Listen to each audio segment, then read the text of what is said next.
이 대림절 첫 주일 우리에게 주시는 하나님의 말씀은 시편 19편 7절로 10절 말씀입니다.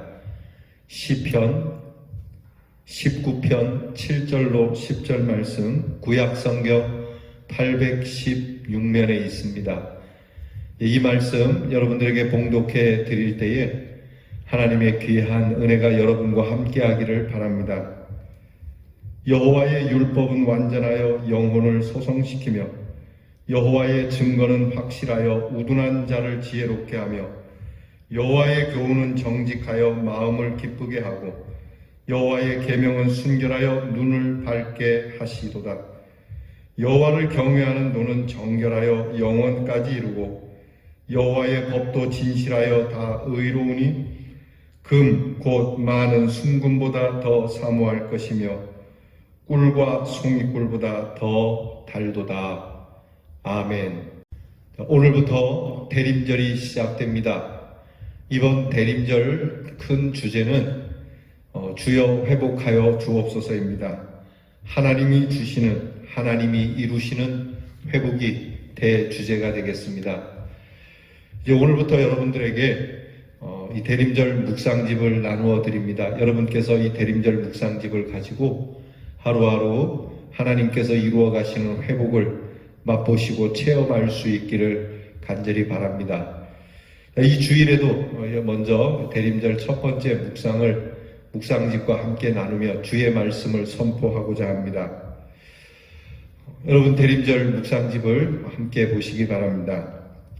한동안 힐링이라고 하는 말이 전국적으로 유행한 적이 있었습니다. 그만큼 우리 일상에 힘든 일이 많았다는 증거죠. 코로나19로 인해 힘든 요즘 같은 시기에는 더더욱 회복이라는 단어가 절실할 수밖에 없습니다. 시편 19편의 개역 성경은 회복을 소성이라고 번역하는데 원문을 직역하면 회복은 돌아온다라고 하는 뜻입니다. 즉 회복은 영혼, 생명, 생기가 돌아오는 겁니다.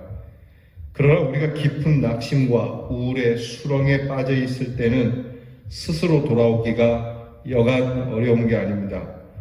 내 힘으로 회복하기 어렵습니다. 그렇기에 회복은 내가 하는 것이 아니라 외부에서 누군가가 나에게로 돌아오게 만들어 주어야 합니다. 오늘 시편은 다른 무언가가 나를 소성시킨다고 말씀하지요. 무엇이 나의 영혼을, 무엇이 나의 생기를 되돌아오게 만들까요? 오늘 성경은 바로 하나님의 말씀이라고 가르쳐주고 계십니다. 즉 여호와의 가르침, 하나님의 교훈이야말로 우리의 생기를 되돌아오게 만듭니다. 여기에 그 말씀의 신비함이 있습니다. 시편의 말씀을 읽기 시작할 때에 나의 영혼은 소성되기 시작하며 생명의 기운이 다시 나에게로 돌아오기 시작한다는 것을 여러분이 믿을 수 있기를 바랍니다. 이 대림절 기간에 주님은 우리를 말씀으로 회복시켜 주실 줄 믿습니다. 실제로 주님께서 그 살아계실 때에 이 영혼의 생기를 소성시켜 주신 큰 사건이 하나 있습니다. 울음이 찬송이 되게 하고 사망이 생명이 되게 하고 슬픔이 기쁨이 되게 하는 이것이 주님의 말씀에 있다는 겁니다. 한 번은 예수님께서 나인성으로 들어가실 때 일입니다. 예수님께서 나인성으로 들어가는 큰 행렬이 있을 때 마침 나인성에서 나오는 행렬이 있었습니다. 그 행렬은 들어가는 예수님의 행렬과 나오는 행렬의 극적인 만남이 됩니다. 성에 들어가는 행렬과 나오는 행렬이 늘 일상 있는 행렬이지만 그날의 행렬은 달랐습니다. 나인성에서 나오는 행렬은 한 과부의 아들이 죽어서 장례를 치르러 가는 큰 슬픔의 행렬이었고 예수님은 구원의 복된 소식을 전하기 위하여 들어가시는 생명의 행렬이었습니다. 여러분, 생명이 태어나는 것처럼 기쁨이 없고 반대로 생명이 떠나는 것처럼 그보다 더 큰 슬픔은 없을 겁니다. 사람이 죽어가는 것을 보고 있노라면 그것처럼 큰 슬픔이 없지요. 더구나 사랑하는 사람이 죽어갈 때는 그래서 죽어서 이별하는 이 사별을 우리가 경험할 때는 이것처럼 큰 슬픔이 없습니다. 때로는 장례식 때도 울지만은 장례식이 끝나고 돌아와서 그 고독감과 외로움 때문에 서럽게 우는 일들을 우리는 종종 보기도 하고 직접 경험하기도 합니다. 저도 가끔은 우리 사택에서 조금 나가면은 바로 옆에서 저희 어머니가 입원하셨던 파티마 병원이 보입니다. 어머니가 어느 병원, 어느 병동, 어느 병실쯤에 이렇게 누워 있었던 그곳이 제 눈에 들어올 때면 제가 참 마음이 많이 아프고 저도 이 사별의 고통에 슬퍼하기도 합니다. 그러나 오늘 예수님께서 나인성으로 들어가시는 이 행렬 속에 있는 이 과부의 죽음, 과부의 아들의 죽음에 대한 슬픔의 행렬은 여기에 비할 수 없을 만큼 더 슬픈 일입니다. 왜냐하면 그 여인은 소망의 근거였던 남편이 오래전에 죽어 사망을 했고 그렇게 사별하여 소망을 두고 있던 아들 하나, 둘도 아니고 외아들인 그 아들마저도 이렇게 사별을 하게 되니 그 슬픔이 얼마나 크겠습니까? 옛말에도 부모가 죽으면 땅에 묻지만 자식이 죽으면 가슴에 묻는다는 말처럼 이 어머니도 이 아들 하나밖에 없는데 이 아들의 죽음이 무엇보다도 가장 큰 슬픔이었을 겁니다. 다윗 왕에게도 압살롬이라고 하는 아들이 있었습니다. 이 아들은 착한 아들이 아니었습니다. 아주 못된 아들이었고 반란을 일으켜서 아버지를 죽이고자까지 했던 아들이었습니다. 그럼에도 이 아들이 죽자 다윗은 내 아들 압살롬아, 내 아들 압살롬아, 차라리 내가 죽고 네가 살았어야 되는데 라고 큰 슬픔의 눈물을 가졌던 것처럼 자식이 아무리 못났어도 자식이 아무리 속을 썩였어도 자식이 죽는 것처럼 부모의 마음을 아프게 하는 일은 없는 겁니다. 이 여인에게는 이 아들이 유일한 소망이었고 유일한 의지였던 겁니다. 더구나 이 아들이 아주 어려서 죽은 게 아닙니다. 이 아들이 장성해서 청년일 때 죽었습니다. 더더욱 가슴 아픈 일 아니겠습니까? 장례를 치를 때면 연세가 많아서 돌아가시는 분을 보면 호상이라고도 이야기를 하지만 이 장례는 호상이 결코 아닙니다. 이제 이 여인에게서 우리는 무엇을 봅니까? 이 여인이 살아갈 소망이 있다고 생각하십니까? 이 여인이 살 이유가 있다고 생각하십니까? 이 여인에게 살아갈 의미가 있다고 생각하십니까? 이 여인에게 살 가치가 있다고 여겨지십니까? 이 여인에게 무슨 말이 위로가 되겠으며 어떤 것이 위로가 되겠습니까? 누가 위로를 해줄 수 있겠습니까? 무엇으로 그 여인의 눈물을 닦아줄 수 있겠습니까? 이 장례 행렬 그저 조용히 이 아들을 묻으러 가는 것 외에는 장례를 치루어 주는 것 밖에는 달리 할 것이 없는 행렬입니다.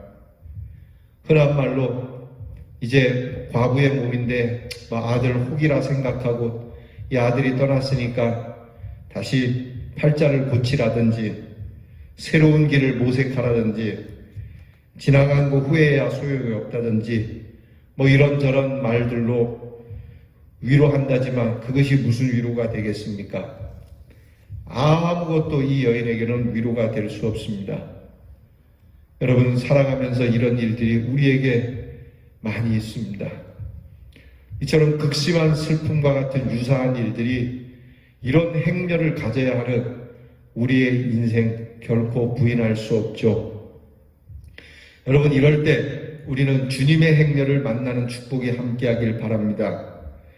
우리는 이 여인처럼 정말 살 의미도 가치도 살 이유도 전혀 없는 행렬이지만 이 행렬 속에서 생명을 가지고 오시는 영혼의 소성을 가지고 오시는 우리 주님의 행렬을 극적으로 만날 수 있는 축복이 있어야 합니다.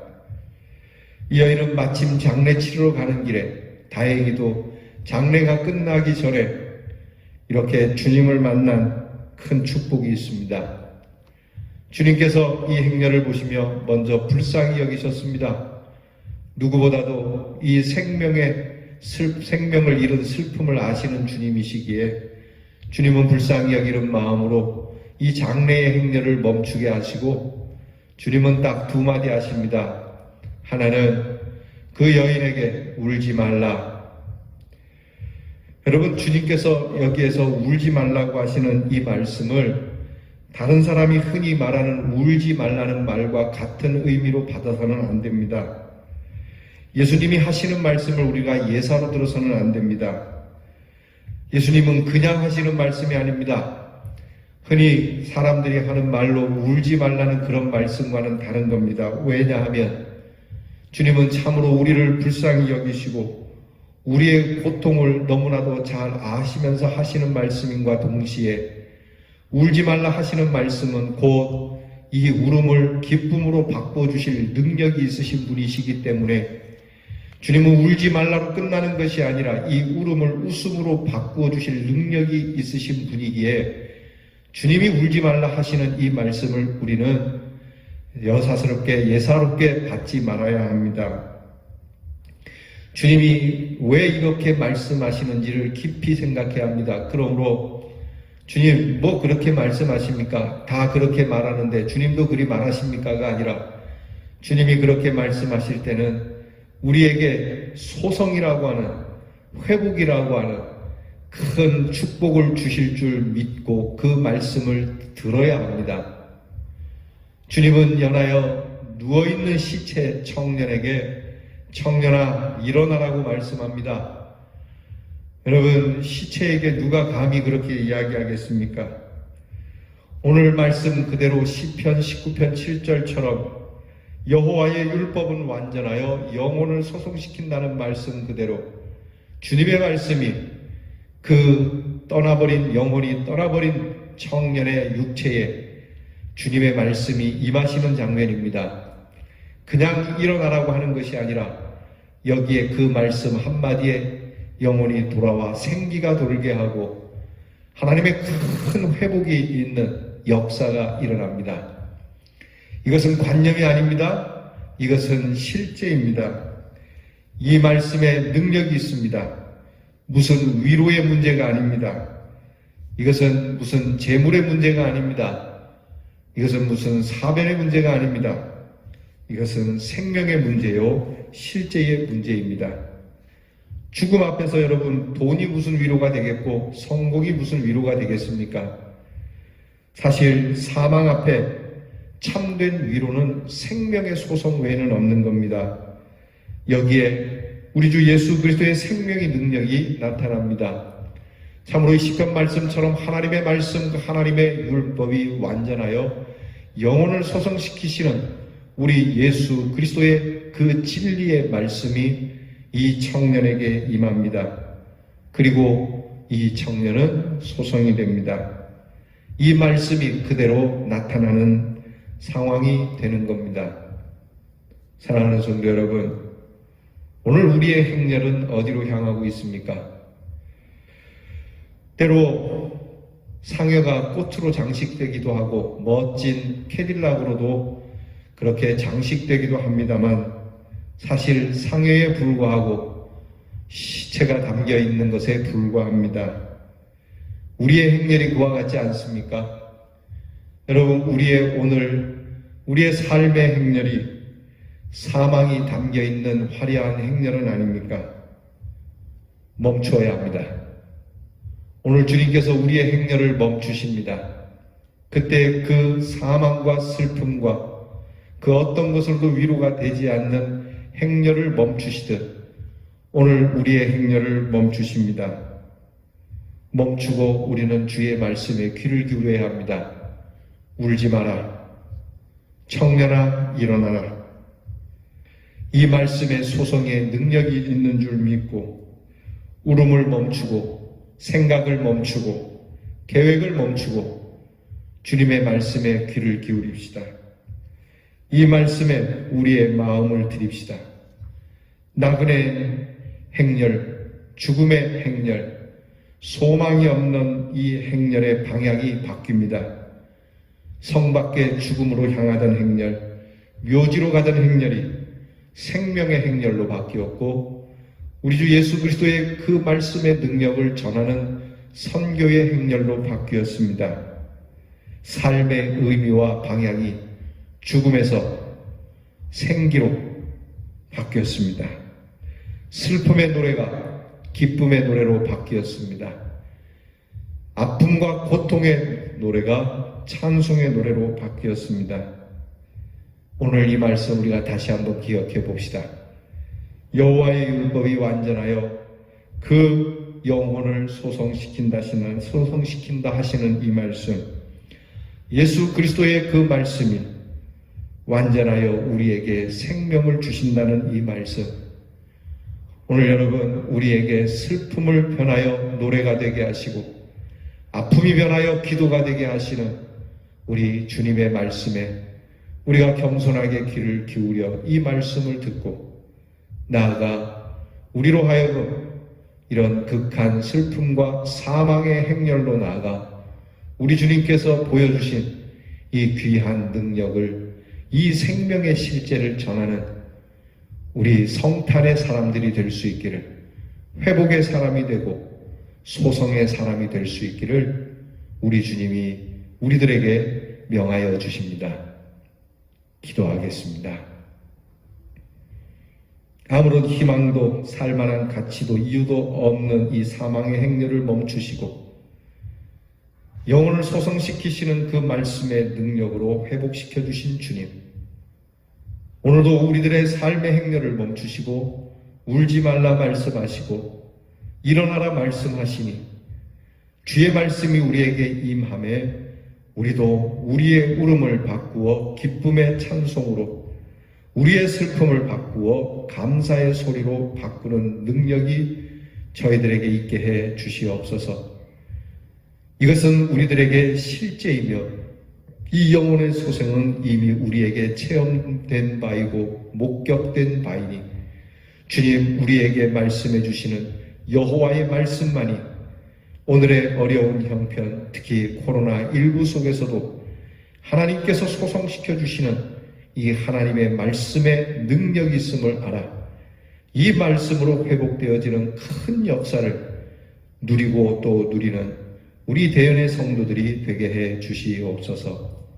예수님 이름으로 기도하옵나이다. 아멘. 이제는 우리의 생명이 되어주시고 우리의 생명을 소성시켜 주시는 우리 주 예수 그리스도의 은혜와 이 소성의 능력을 가지시고 우리에게 명하시는 하나님의 사랑과 우리로 우리의 행렬을 멈추고 능력의 말씀, 소성의 말씀을 듣도록 우리에게 귀를 열어주시고 우리에게 마음을 열어주시는 성령의 은사가 사랑하는 우리 대연의 성도와 말씀 앞에 엎드린 모든 주의 종들 위에 이제로부터 영원토록 함께 하옵시기를 축원하옵나이다. 아멘.